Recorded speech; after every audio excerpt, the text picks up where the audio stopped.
Hi, welcome back to my channel. Kagaz Nagar నుండి bus ద్వారా ఆసిఫాబాద్ గ్రామానికి మన అమ్మకు మనసారి ప్రోగ్రాం తరఫున వెళ్ళామండి. డిస్టిక్ వాళ్ళు ఇది కండక్ట్ చేస్తున్నారు. డిస్టిక్ మహిళా సంఘం వాళ్ళు, కొమరం భీం ఆసిఫాబాద్ డిస్టిక్ సంఘం వాళ్ళు. చాలా అద్భుతంగా అవుతుందండి ప్రతి నెల. ఇది 7వ ఓడిబియ్యం ప్రోగ్రాం అండి. మేము అక్కడ సాయిబాబా టెంపుల్లో నుండి చప్పుడుతోని ఆ వాసవిమాత టెంపుల్కి వెళ్ళాము.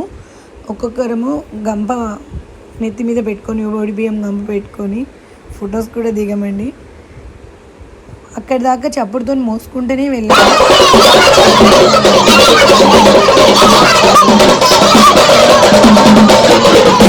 అమ్మవారి ఫోటో పల్లకిలో మోసుకొని వెళ్ళాము. అమ్మవారి ఫోటోతోని అక్కడ పెట్టి ముందు అన్నీ అరేంజ్ చేసుకున్నాము. ఓడిబియ్యానికి కావాల్సిన ఐటమ్స్ అన్నీ అరేంజ్ చేసి అందరం అమ్మవారికి అభిషేకం చేసుకొని అక్కడి నుండి మళ్ళీ తర్వాత వాసవిమాత చరిత్ర చదువుకున్నాము. ఆ తర్వాత ఓడిబియ్యం సాంగ్ పాడుకుంటూ ఓడిబియ్యం అమ్మవారికి సమర్పించుకున్నామండి. ఎంత అద్భుతంగా ఉందంటే వాసవిమాత చాలా అద్భుతంగా ఉంది. అమ్మవారి కృపతో అందరూ సకల ఆరోగ్యాలతో ఉండాలని కోరుకుంటున్నానండి. ఓడిబియ్యం అమ్మవారికి సమర్పించుకున్నాము.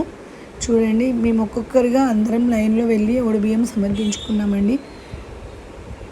ఇది 7వది. కొన్ని వీడియోస్ నేను కవర్ చేయలేకపోయాను, నేను వెళ్ళలేదు కొన్నిసారి ప్రోగ్రామ్స్కి, అందువల్ల మిస్ అయ్యానండి. ఈ వీడియో కనుక మీకు నచ్చినట్లయితే లైక్ చేయండి, షేర్ చేయండి, సబ్స్క్రైబ్ చేయండి. Thank you for watching.